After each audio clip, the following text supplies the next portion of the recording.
দীর্ঘদিন পর আবারও তোমাদের সামনে চলে এলাম আরও একটি নতুন ক্লাস নিয়ে। ধারাবাহিকভাবে আমাদের যে স্ট্যাটিক জিকের ক্লাসগুলো চলছিল, আজকে তার ক্লাস নম্বর 20। 19 নম্বর ক্লাস অনেক দিন আগে হয়েছে, 1 মাসের উপর।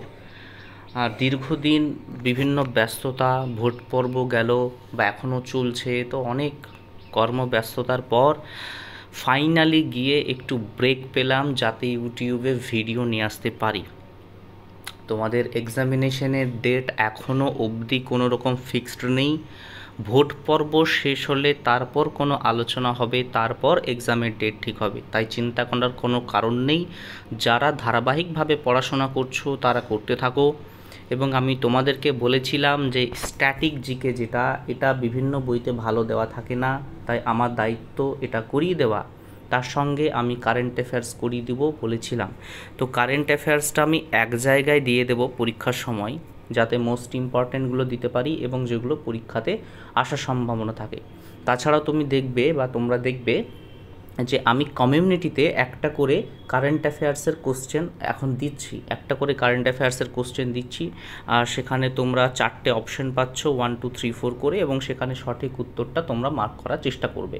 যেটা সঠিক উত্তর সেখানে এরকম করে একটা টিক চিহ্ন দেখা যাবে, ঠিক আছে? এইবার হলো যে আমাদের আজকের টপিক হলো বিভিন্ন বিষয়ের জনক। তার আগে আমি একটা কথা বলে রাখি যে আমি একটা ভিডিও সেপারেটভাবে বানিয়েছিলাম, যেটার লিঙ্ক আমি ডেসক্রিপশানে দিয়ে রাখবো, যে ডাব্লিউবিপি কেপির পরীক্ষা দিতে গেলে কোন কোন বইগুলো তোমাদেরকে মাস্ট পড়তেই হবে।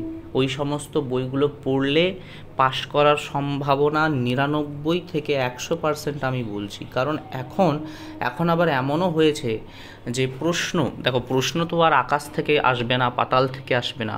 ওই সমস্ত বইগুলো থেকেই প্রশ্ন তোলা হয়। ম্যাথ রিজনিং হুবহু না পেলে ওই টাইপসেরই পেয়ে যাবে। জিকে তো একদম হুবহু কমন পাবে, এটা তো সবাই জানো। তো ওই বইগুলোকে কালেক্ট করে নেবে, আমি ভিডিওটা দিয়ে রাখবো ডিসক্রিপশানে, তোমরা আরেকবার দেখে নেবে। যারা এখনও বইগুলো কেনোনি, ওই বইগুলো কিন্তু পড়তে হবে। শুধুমাত্র এদিক ওদিক ইউটিউব চ্যানেলে বিভিন্ন স্যারের ক্লাস দেখে দেখে কিন্তু পরীক্ষায় পাশ করা যাবে না। যারা দীর্ঘদিন ধরে প্রিপারেশান নিচ্ছ, যাদের ভালো প্রিপারেশান আছে, জাস্ট 2-1 নাম্বারের জন্য কেটে যাচ্ছ, তাদের ঠিক আছে। বাট যাদের ভিতটা এখনও তৈরি হয়নি, বেসিক জিনিসগুলো জানো না, তাদেরকে কিন্তু বই পড়তেই হবে, না হলে কিন্তু ভালো ফল করার আশা যাবে না। এবার দেখো, বিভিন্ন বিষয়ের জনক, এই বিষয়টাই আজকে কথা বলবো। এবং এখন ফ্রি হয়েছি, এখন আর তেমন ব্যস্ততা নেই, ধীরে ধীরে আবার আমি ক্লাসগুলো কন্টিনিউ করব, ঠিক আছে? আধুনিক কার্টুনের জনক। কার্টুন একটা বিশেষ ধরনের একটা শৈলী, যেটা দেখবে যে বাচ্চারা, মূলত আমরা যারা ছোটোবেলায় ছিলাম তখন আমরা দেখবে এইসব কার্টুন দেখতাম। এমনই টম অ্যান্ড জেরি থেকে শুরু করে, মোটু পাতলু থেকে শুরু করে আর অনেক কার্টুন আছে। তো এই যে আধুনিক কার্টুন, বর্তমানে যে কার্টুনের যে ভেসটা পাল্টেছে, এইটার জনক হচ্ছে উইলিয়াম হোগার্থ। মূলত এই কার্টুন বা এরকম কিছু ক্রিয়েটিভ জিনিস যেগুলো একটু বিদেশেই এগুলো রচনা হয়েছিল। জীবন বিজ্ঞানের জনক, লাইফ সায়েন্স, সেটা হচ্ছে অ্যারিস্টটল। এই ব্যক্তিকে অনেক জায়গায় দেখতে পাবে, কি না করেনি, সব জায়গাতে বসে আছে। এই এক অ্যারিস্টটল, আর এক হচ্ছে আমাদের ভারতীয় বাঙালিদের মধ্যে রবীন্দ্রনাথ ঠাকুর। বিভিন্ন বিষয়ে দেখবে তাদের অবদান আছে। রসায়ন বিজ্ঞানের জনক, অপশান অনুযায়ী এখানে যাবে কোশ্চেনটা। কখনো কখনো আবার আধুনিক রসায়ন বিজ্ঞানের জনক এভাবেও দিয়ে থাকে। তো এটা খেয়াল করবে যে অপশানে কি বলছে। ল্যাভোসিয়ার অ্যান্সারটা বেশিই যাবে, বেশিরভাগ অপশান এটাই থাকে। তবে কখনো কখনো রবার্ট বয়েল থাকলেও চান্স নিয়ে দেখতে পারো। তবে ল্যাভোসিয়ারটা অনেকটা মানে অ্যাপ্রোপ্রিয়েট অ্যান্সার, এবং বিভিন্ন পরীক্ষায় ল্যাভোসিয়ারটাকেই কিন্তু ধরা হয়ে থাকে। আয়ুর্বেদ ওষুধের জনক, সেটা হচ্ছে চরক। আমরা ইতিহাসেও দেখতে পেয়েছি চরককে, যিনি আয়ুর্বেদ যে চিকিৎসা তার সঙ্গে যুক্ত ছিলেন, তাই না?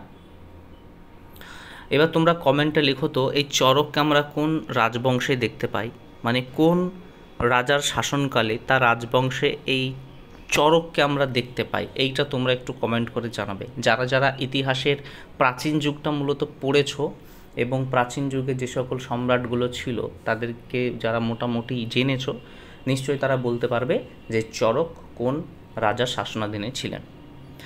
ভারতে দুধ বিপ্লবের জনক। এখানে আবার দুধের জায়গায় না এই শ্বেত বলে, এই তালবের শয়ে বয়ে একা ত, শ্বেত বিপ্লব মানে সাদা বা দুধ এগুলো বলা হয়। হ্যাঁ, তো এই বিপ্লবের জনক হচ্ছে ভার্গিস কুরিয়েন।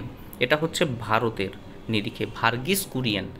আবার এর সঙ্গে একটা দেখবে কোশ্চেন অ্যাড থাকে, বলে যে অপারেশন ফ্লাড। হ্যাঁ, FLOOD, FLOOD, অপারেশন ফ্লাড কিসের সাথে যুক্ত? তো এটা মানে কিন্তু বন্যা নয়, ঠিক আছে? অনেকেই আবার এটা ভুল করে, অপশানে দেখবে বন্যা দেওয়া থাকবে, কখনোই বন্যা নয়। অপারেশন ফ্লাড হচ্ছে এই দুধের সাথে যুক্ত, মানে এই দুধ বিপ্লবটাকে অপারেশন ফ্লাড বলছে। তো এইটা আবার বন্যা অ্যান্সার করে দিও না, এটা একটু মাথায় রাখবে। ভারতের জাতির জনক কাকে বলা হয়? ভারতের জাতির জনক, বিভিন্ন দেশের দেখবে একটা জাতির জনক থাকে। তো ভারতের নিরিখে হচ্ছে মহাত্মা গান্ধী। যেমন পাকিস্তানের জাতির জনক কাকে মানা হয়? মোহাম্মদ আলী জিন্নাকে। বাংলাদেশের জাতির জনক কাকে মানা হয়?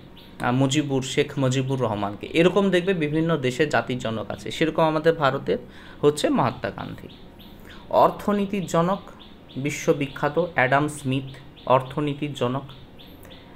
ইনি অর্থনীতি বিষয়ক এক বিশাল পপুলার একটা বই রচনা করেছিলেন। সেই বইটার নাম কি বলতো?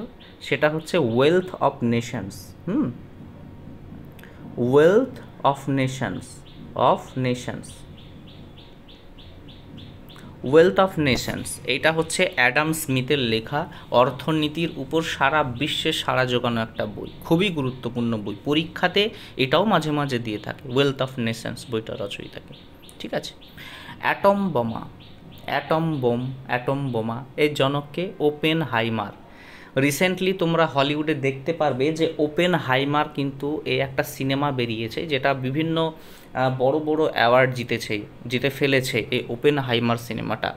তো আমি তোমাদেরকে সাজেস্ট করব, তোমরা পারলে একবার ওপেনহাইমার ফিল্মটা দেখবে, আর সেখান থেকে অনেক প্র্যাকটিক্যাল নলেজ হয়তো তোমাদের মধ্যে আসবে। কারণ আমাদের চোখ যখন কোনো ছবিতে কোনো জিনিস দেখে, পড়ার থেকে বেশি ছবিতে জিনিসগুলো দেখলে বেশি ভিজুয়ালাইজ হয়, ফলত মনে থাকে খুব সুন্দর। তো দেখবে হয়তো অনেক কিছু তোমরা শিখতে পারবে সেখান থেকে। নেক্সট, কম্পিউটারের জনক, ভ্যারি ভ্যারি ইম্পর্টেন্ট, এমনকি WBPর পরীক্ষাতে চলেও এসেছে বেশ কয়েকবার, চার্লস ব্যাবেজ। তিনি হলেন কম্পিউটারের জনক। গোয়েন্দা গল্পের জনক, বিভিন্ন গোয়েন্দা সিরিজগুলো হয় না, গোয়েন্দা সিনেমা, গোয়েন্দা সিরিজ, হ্যাঁ এগুলো হয়, যেমন এই যে ব্যোমকেশ বক্সী, এটাও তো একটা গোয়েন্দা গল্প। তো এই যে গোয়েন্দা গল্পের জনক যিনি, তিনি হলেন এডগার অ্যালেন পো। তবে আমাদের যে ব্যোমকেশ বক্সী এই যে চরিত্রটা বা এই যে গল্পটা, এইটার সৃষ্টি কে করেছিলেন? এইটা তোমরা যারা জানো বা যারা বলতে পারবে তারা কমেন্ট করবে। এইটা আমি উত্তরটা বলে দিচ্ছি না, তবে আমি এটা বলে দিচ্ছি যে অবশ্যই একজন বাঙালি তিনি। তো তার নামের যে প্রথম অক্ষরটা তালবেশ দিয়ে শুরু হবে। এবার তোমরা বলবে যে সেই ব্যক্তিটাকে, ঠিক আছে। নেক্সট, আধুনিক অলিম্পিকের জনক কে? এই যে অলিম্পিক শুরু হয়েছিল কোথায় বলো? এই যে অলিম্পিক শুরু হয়েছিল গ্রিসে, তাই না? অলিম্পিক প্রথম শুরু হয় কোথায়? গ্রিসের এথেন্সে প্রথম অলিম্পিক স্টার্ট হয়েছিল। তাই আধুনিক অলিম্পিকের জনক হচ্ছে পিয়র দে কুবারতিন। আধুনিক কেন বলছে? কারণ অনেক আগে যখন অলিম্পিকের শুরু হয়, তারপরে অলিম্পিক মাঝখানে বন্ধ হয়ে গেছিল। তারপরে এই যে পিয়ের দা কুবারতিন, তিনি এই অলিম্পিকে কিছু কিছু সংস্কার সাধন করেন এবং পরবর্তীতে অলিম্পিকটিকে তিনি আবার নতুন করে কিন্তু শুরু করেছিলেন। এই জন্য তাকে আধুনিক অলিম্পিকের জনক বলা হচ্ছে। আর এই যে অলিম্পিক কত বছর পর পর অনুষ্ঠিত হয়? কত বছর পর পর অনুষ্ঠিত হয় বলো? তোমরা বলবে এটা 4 বছর নাকি 5 বছর? কমেন্ট করবে 4 নাকি 5, কত বছর পর পর অলিম্পিক খেলা হয়? রিসেন্টলি অলিম্পিক সম্বন্ধে অনেক কোশ্চেন WBPতে এসেছিল, তোমরা দেখেছো। আগামীতেও অলিম্পিক সম্বন্ধে কোশ্চেন থাকবে। অলিম্পিক অনেক রকম আছে, প্যারা অলিম্পিক আছে, নর্মাল অলিম্পিক আছে। তো এগুলো তোমরা বলবে যে কত বছর পর পর অলিম্পিক অনুষ্ঠিত হয়। নেক্সট, ভ্যারি ভ্যারি ইম্পর্টেন্ট প্রশ্ন চলে এসেছে WBPতে একবার, সেটা হচ্ছে আপেক্ষিকতাবাদের জনক কে? আপেক্ষিকতাবাদের জনক হলেন আইনস্টাইন হচ্ছেন আপেক্ষিকতাবাদ এর জনক। এই কোশ্চেনটা একবার চলেও এসেছে। নেক্সট, প্লাস্টিক সার্জারির জনককে, প্লাস্টিক সার্জারির জনক ইনি হলেন সুশ্রুত। এই সুশ্রুতকেও আমরা ইতিহাসে একটা গুরুত্বপূর্ণ ব্যক্তিত্ব দেখতে পেয়েছি। এই সুশ্রুত এবং যে চরক, এই দুইজনই যৌথভাবেই ইতিহাসে একটা গুরুত্বপূর্ণ চরিত্র। তিনি প্লাস্টিক সার্জারির জনক সুশ্রুত এবং আয়ুর্বেদ শাস্ত্রের জনক হচ্ছেন চরক।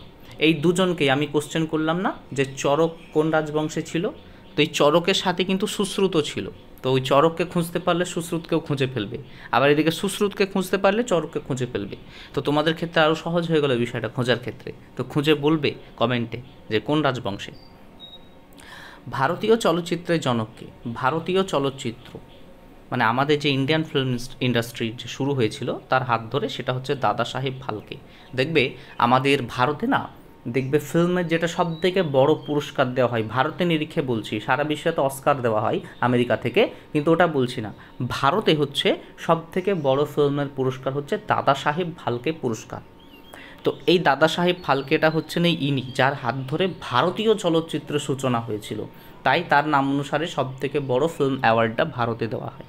ঠিক আছে, নেক্সট, আধুনিক ভারতের জনককে, এই যে মডার্ন ইন্ডিয়া এর জনককে, এই জনক হচ্ছেন রাজা রামমোহন রায়। অনেকেই এখানে অনেকেই স্বামী বিবেকানন্দকে নিয়ে কনফিউজড হয়।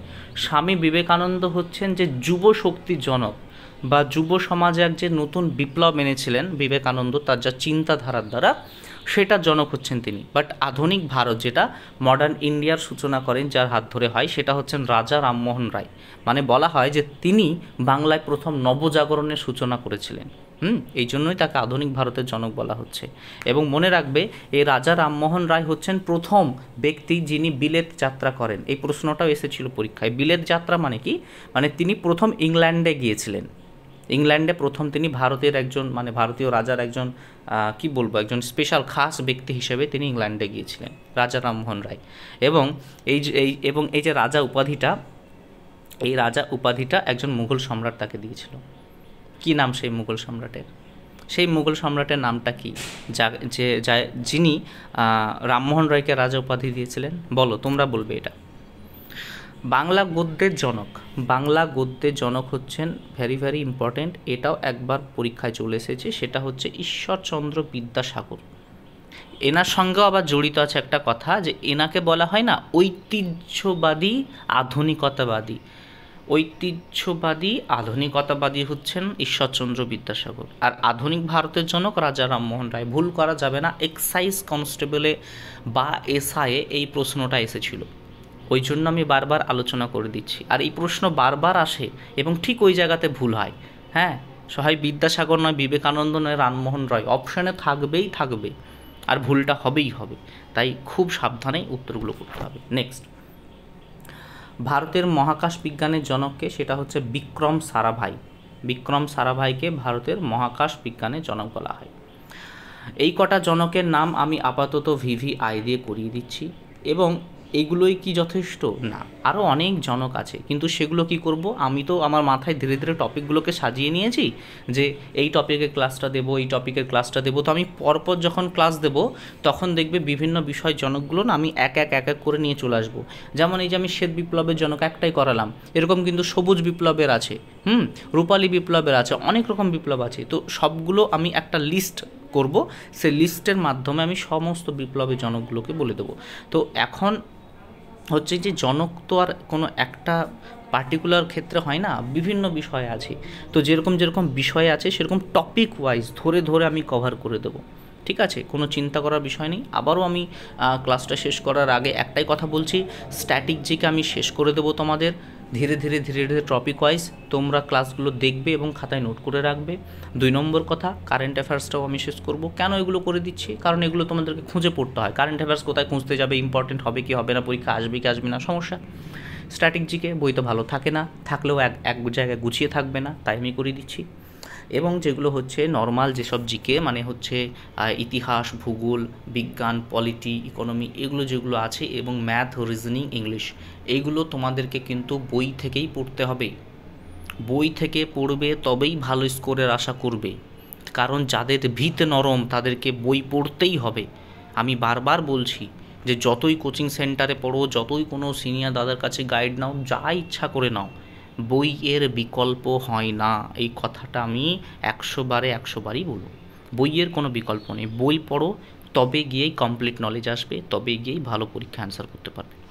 আর পরীক্ষার ঠিক 1 মাস আগে যখন পরীক্ষার হওয়ার হাওয়া বইবে, তখন আমি বলে দেবো সেরকম প্র্যাকটিস সেট আমার কাছে থাকলে, অ্যাভেলেবেল থাকলে আমি পিডিএফ দেবো, বা না থাকলে সেক্ষেত্রে কষ্ট করে কিনতে হবে। তো এই সমস্ত বিষয়ের মাধ্যমে পরীক্ষার 1 মাস আগে মক টেস্ট দিতে হবে একদম ফুল দমে। কিন্তু এখন কেউ আর মক টেস্ট দিতে যেও না, তার কারণ আগে পড়ো, পড়াশোনা করে নিজের আগে জায়গাটা শক্ত করো, তারপর মক টেস্ট। নাহলে এই মক টেস্ট দিতে গিয়ে দেখছো 30-35-এর বেশি নম্বর উঠছে না, ডিমোটিভেট হয়ে যাবে। ওইসব করে লাভ নেই। আগে ভালো করে নিজেকে রেডি করে নাও, দিয়ে পরীক্ষার 1 মাস আগে শুধু মক টেস্ট দেবে আর পড়বে। মক টেস্ট একাধারে মক টেস্ট, একাধারে পড়া। ঠিক আছে? তো চলো আবার পরবর্তী ক্লাসে দেখা হবে। এই ক্লাসটা আপাতত এই পর্যন্ত রাখছি।